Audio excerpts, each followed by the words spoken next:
Hello, everyone, and welcome back to the English Speaking Nerds channel. We are absolutely thrilled to have you here with us today. I'm your lovely host, Maya. And I'm John. This is the place where we don't just teach you textbook English, we dive deep into the real stuff. The idioms, the culture, the nuance, and the way people actually speak when they aren't reading from a script. Exactly. If you love learning English that connects you to the world, please support us by hitting that like button and subscribing to English Speaking Nerds right now. It helps us keep the lights on and the coffee brewing, which, as you'll find out in a minute, is very important to John, especially when he's pondering life's big aspirations. It is critical. It is the fuel of my existence, and nothing sparks dreams like a good cup of joe. So please, subscribe. It makes a massive difference to us. Today, we are tackling a topic that literally every single person on this planet contemplates, but we're going to look at it through a more sophisticated lens. We aren't just saying, I want to be rich, we are talking about dreams in life. Talking about dreams in life. I love that phrase. It implies ambition, vision, purpose, but also a bit of vulnerability mixed with hope. We're going to talk about the spark of inspiration, the obstacles along the way, pursuing passions, the role of failure, personal growth, and how we reflect, or fail to reflect, on our journeys. And stick around until the end because we're going to touch on something really emotional that I think a lot of English learners feel, the fear of unfulfilled potential, and how discussing dreams affects your happiness. It's going to be an introspective one today. So, let's dive in. Maya, set the scene. It's a quiet evening, you're journaling, and suddenly a childhood memory resurfaces. What is the emotional state? Oh, wow. Okay, so if we're being honest, it's usually nostalgia. I think the word here is nostalgia. When that memory hits, my first instinct is to start envisioning what could have been or what still could be. Nostalgia is the enemy of complacency, Maya. But I feel the same way. There is that moment of reflection, that's a great word for our audience, reflection, where your mind is just filled with what-ifs. You aren't in the present anymore. You're mentally bridging past and future, hearing the echoes of old ambitions. Reflection is the perfect word. And I think for a lot of us, the first spark of discussing dreams starts right there. I reach for my notebook. We call it soul searching. Ooh, that's a very profound term. Explain soul searching for everyone. So, soul searching is when you introspectively examine your inner self, values, and desires, often to find direction or meaning. You obsessively ponder life's big questions, even though it can make you anxious or lead to epiphanies. It's a powerful way to ignite dreams, but it can waste time if not channeled. I think that's a recipe for motivation. My approach is a bit different. I try to avoid diving too deep at first. I have this concept of vision mapping, like charting a course. I need to physically outline goals and get to the core of what drives me. We need to talk about dream culture for a second, because it's such a huge part of human experience. You don't just have a goal, you nurture it. It's a prerequisite for fulfillment. If you speak to me when I'm stuck in a rut without dreams on the horizon, you are taking a risk. But Maya, you mentioned setting intentions the other day. What does that mean in the context of talking about dreams in life? Yeah, so this is a bit more of a self-development term. Setting an intention means deciding how you want to align your actions with your aspirations mentally. Instead of just wishing, you decide, today I am going to take a step toward my dream, or this year I am going to prioritize growth. It sounds a bit cheesy, but it helps shift your mindset from passive to proactive. I like that. It's about agency, taking control. Because once you start pursuing dreams, you lose a lot of that control to setbacks and doubts. Which brings us to the next phase, the pursuit. The pursuit. It's such a charged word. For our learners, pursuing dreams involves chasing ambitions, overcoming hurdles, and evolving along the way. But it's more than just effort, it's a transformative journey. It is. I start with small steps, or milestones, like reading books or networking, and during tough times, motivation can be scarce. That's a great idiom. Scarce as hen's teeth. It means something is very rare, like finding easy success in chasing dreams. That sounds challenging. I prefer dreaming big first, then breaking it down. But I use my reflection time to listen to motivational podcasts, audiobooks about success stories. I try to turn my quiet moments into a personal growth academy. See, that's very intentional of you. I usually just zone out. To zone out means to stop paying attention, to let your mind wander. I put my headphones on and I pretend I'm already living the dream. It's my mental rehearsal before I take action. And that rehearsal is necessary because once you declare your dream or share it with others if you're bold, the dynamic changes. You switch into commitment mode. Let's talk about that declaration moment. You voice it out loud. You write it down. What is the first feeling you get? I feel vulnerable, and usually my resolve strengthens. We use the phrase life goals as this aspirational list of achievements you aim for.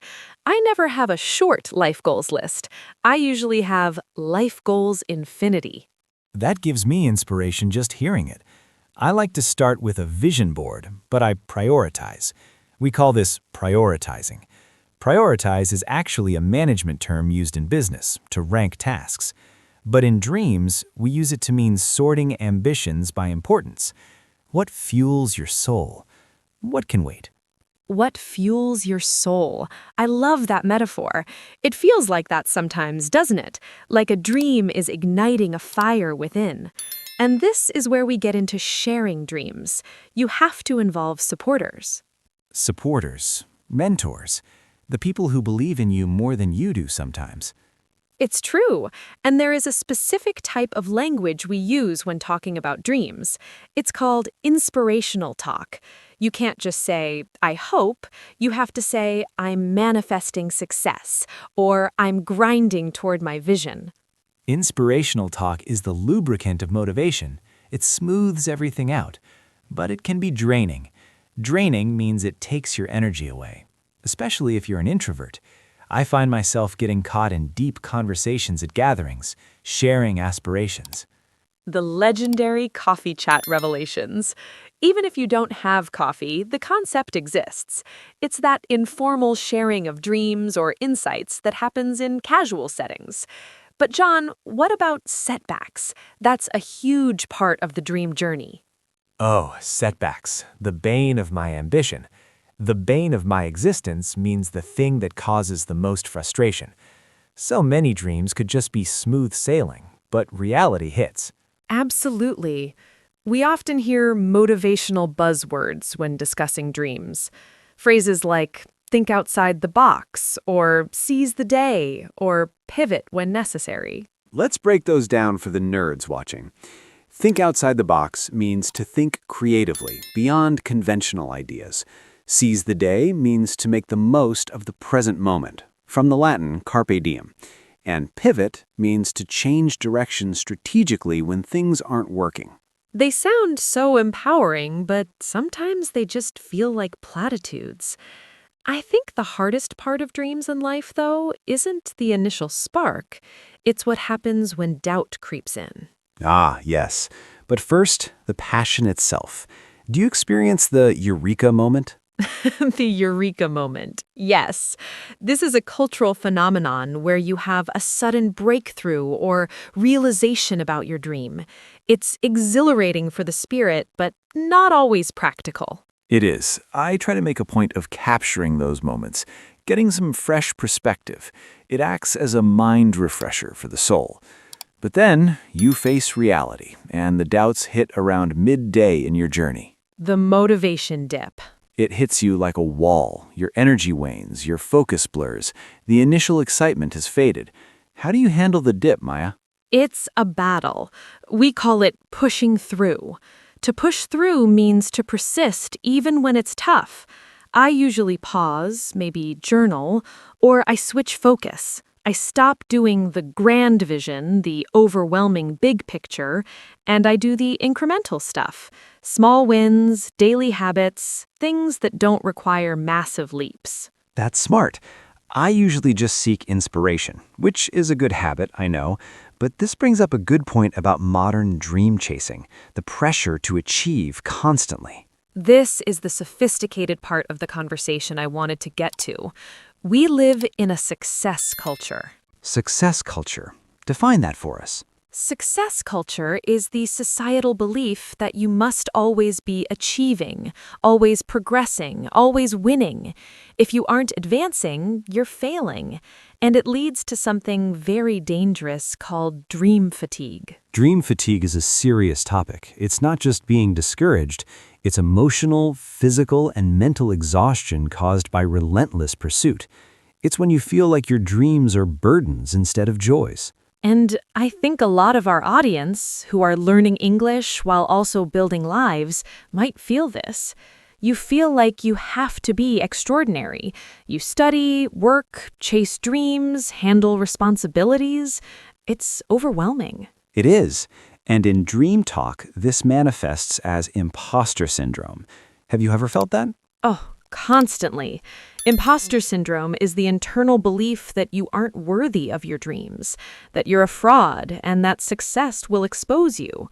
Even high achievers feel this. Especially when pursuing in a second language. Imagine the pressure our viewers feel. They're chasing dreams, but also navigating cultural barriers. That is a double challenge. Exactly. So if you are listening to this and you feel stuck or like your dreams are slipping, give yourself some grace. To give yourself grace means be kind to yourself. You are pursuing something profoundly human. Well said, Maya. And that brings us to the heart of dreams, the reflection phase. Let's say you've progressed. It's time to take stock. To take stock means to assess or evaluate your situation. I have a ritual where I review my journal entries. It feels symbolic. I am closing one chapter and opening another. I like that. I physically say, "What next?" to myself. But then comes the evolution. And this is where the life balance gets tricky, because technically you're living, but are you aligned with your dreams? That's the hard part. We carry regrets with us. There's a term called recalibrating. It's like when a navigator adjusts course. We need to adjust our dreams to reality. And how do you recalibrate? Reflection helps me. It's emotional. I'm revisiting goals, celebrating wins. It gets me out of a rut and into momentum. What about you? I wish I could say I do meditation or deep dives, but honestly, I usually engage in what's called daydream procrastination. Oh, this is such a fascinating psychological concept. Please explain it. Okay, so daydream procrastination is when you spend time fantasizing about dreams instead of acting on them, not because you lack ideas, but because fear holds you back.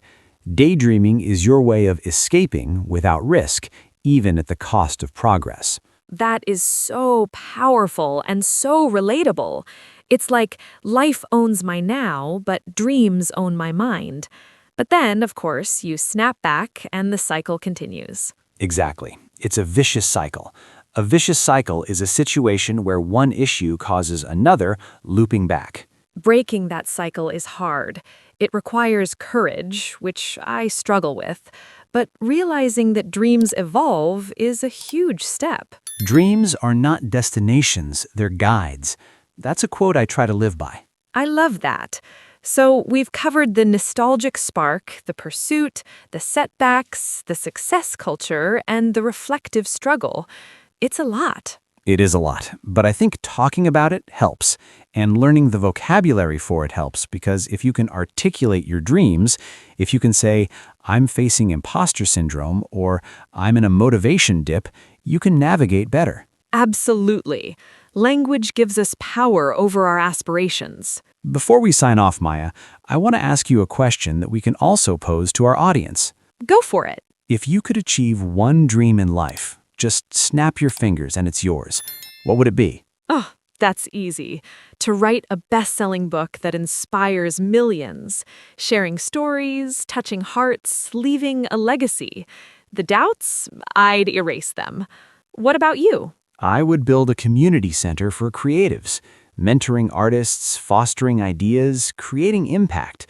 If I could teleport from idea to reality with resources appearing, I would be fulfilled. Instant manifestation would solve a lot of hurdles. Now, we want to hear from you, the English-speaking nerds community. We have a challenge for you in the comments today. Yes, we want to practice this sophisticated vocabulary. We don't just want to know your small goals. We want to know, what is the most challenging part of your dreams in life? Is it the setbacks? Is it imposter syndrome? Is it success culture? Or tell us about your daydream procrastination.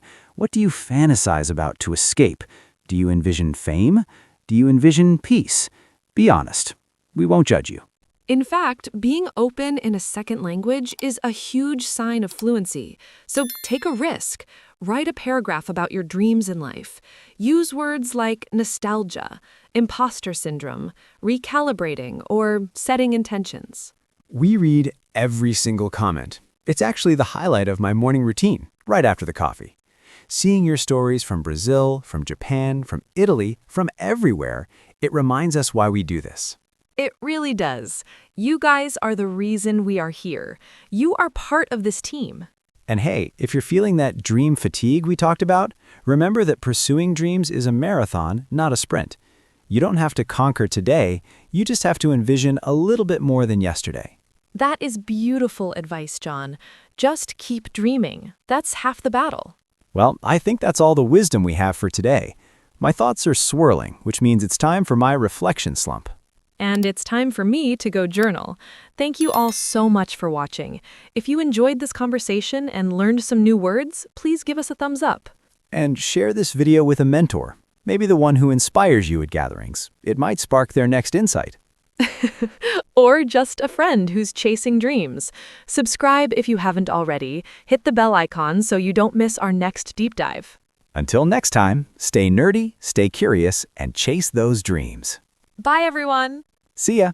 You know, John, even though we said goodbye, I feel like we touched on something regarding resilience building earlier that we should expand on for the advanced learners. We're still recording, right? Yeah, the light is still on. Let's keep going. This is the director's cut for the true nerds who stuck around. You mean about handling failure? Yeah, we talked about setbacks, but we didn't talk about the growth mindset. Oh, psychology time. I love this. Okay, explain the growth mindset in the context of dreams in life. So, growth mindset is a belief that abilities and intelligence can be developed through effort and learning. When you face obstacles in dreams, your brain releases motivation to adapt, feeling empowered for a moment. It's addictive. That's why we persist through failures even when we shouldn't sometimes. We are chasing the breakthrough. That's a common idiom. It usually refers to innovation, but here it refers to the rush of overcoming hurdles. Exactly. And this enhances our deep reflection. This is a concept by thinkers like Carol Dweck. Deep reflection is the ability to analyze experiences without distraction for personal growth. And in modern dream pursuit, deep reflection is almost essential. We are constantly in a state of continuous self-improvement. We improve everything a little bit, but commit fully to evolution. Continuous self-improvement. That is a mouthful, but it is so accurate.